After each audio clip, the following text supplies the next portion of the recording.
Mi nombre es Arlexio Mara Granados Corrales, alumna de la clase de Química Analítica, y primero les voy a hablar sobre el tema de métodos gravimétricos. Los métodos gravimétricos se basan en la medida del peso de una sustancia de composición conocida y químicamente relacionada con el análisis. Los métodos gravimétricos pueden subdividirse en dos grandes grupos, que son los métodos de precipitación y los métodos de volatilización. Bueno, el método de precipitación se basa en determinar si se precipita mediante un reactivo que da lugar a un producto poco soluble de composición química conocida o transformada en otra composición química conocida. El método de volatilización se basa en el analito o sus productos de descomposición que se volatilicen a una temperatura adecuada. Luego se hace lo que es la pesada del producto o determina lo que es el peso del residuo.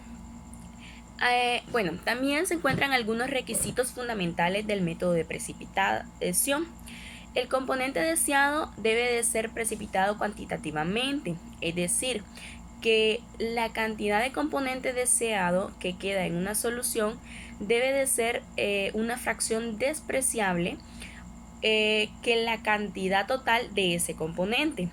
El precipitado debe de ser puro, o por lo menos debe de ser de un grado de pureza conocido en el momento de la medición final. El precipitado en el momento de su formación no incluye lo que son, por ejemplo, cantidades significativas en otras sustancias que actúen como lo que son impurezas, a menos que estas sustancias puedan separarse fácilmente en pasos de lavado y de secación que formen parte del procedimiento.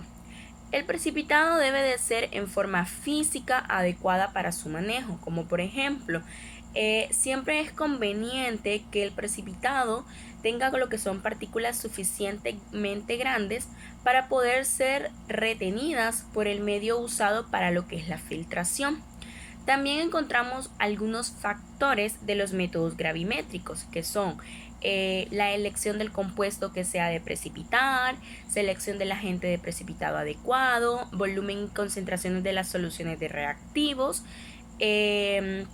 También encontramos lo que son las presencias, intervalos de concentración de otros compuestos.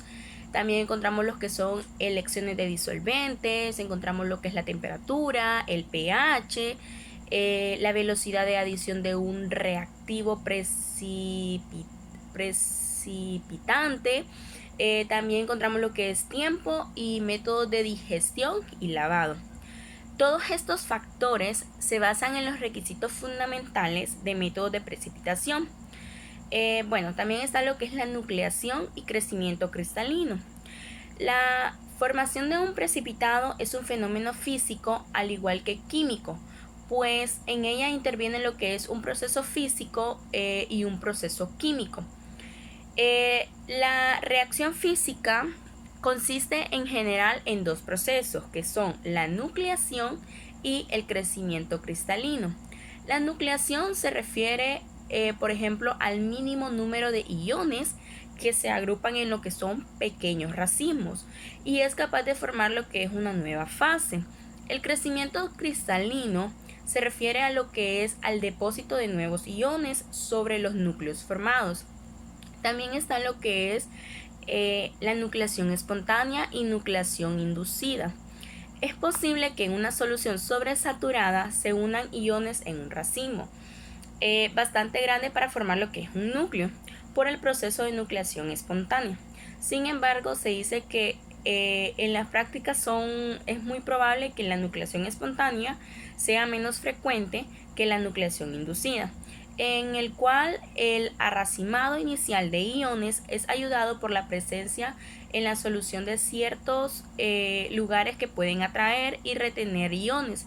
Dichos lugares pueden ser cristales del mismo precipitado que se está formando, por ejemplo, tipo y limpieza del recipiente, o también lo que son partículas insolubles que se encuentran como como impurezas en los reactivos o en lo que son en los disolventes.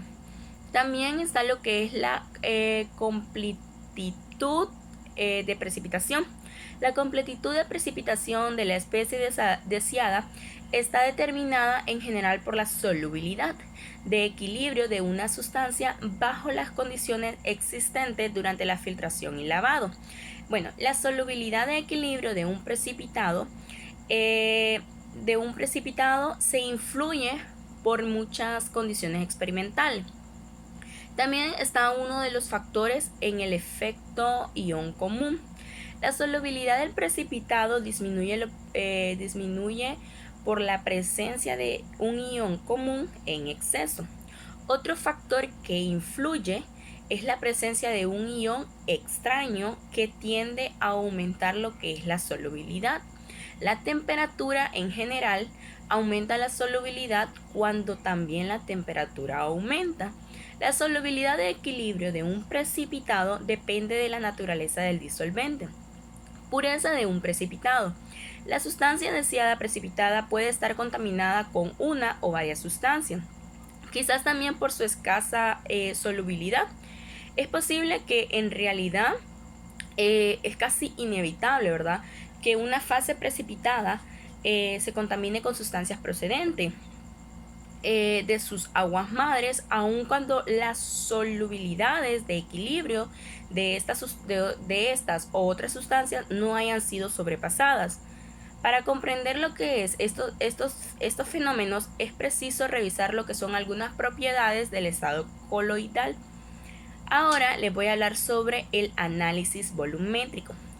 Bueno, en el análisis volumétrico aprovechan lo que son reacciones cuantitativas que se verifican entre lo que es la sustancia para poder determinar lo que es un reactivo cuya concentración se conoce exactamente del volumen empleado de esta última para la realización de la reacción precisamente hasta su punto final.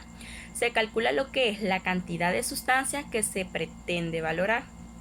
Las reacciones que se aplican al análisis volumétrico deben de ser conocidas con exactitud para así poder relacionar el peso de las sustancias reaccionantes con el peso de los productos de la reacción, pues aun cuando este tipo de análisis lo inmediato es la medición de volúmenes.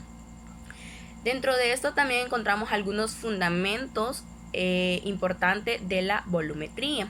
Está lo que es la valoración, que esta se basa en el proceso de adición de un volumen medido, de la disolución de concentración conocida para que éste reaccione con el constituyente. También encontramos lo que es el titrimétrico. Es todo proceso que aplica una titulación. Está también lo que es la disolución del patrón. Se le llama así a la disolución de la concentración conocida. También encontramos lo que es la normalización. Es el proceso de determinación de la concentración de una disolución de patrón. También está el punto final. Es el cambio brusco de alguna propiedad del sistema reaccionante mediante un indicador. Y también podemos encontrar lo que es el punto estequiométrico. Este es el momento en el que uno añade una cantidad de reactivo equivalente a la de una sustancia buscada. También encontramos lo que son algunos principios generales en el análisis volumétrico. Dentro de ellos está lo que es la muestra tomada no debe de ser muy pequeña, pero tampoco muy grande.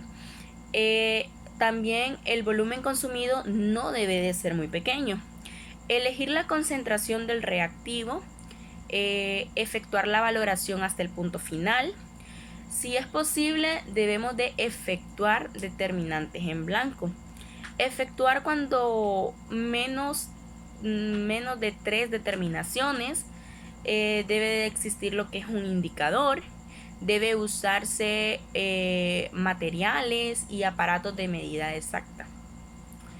Muchas gracias.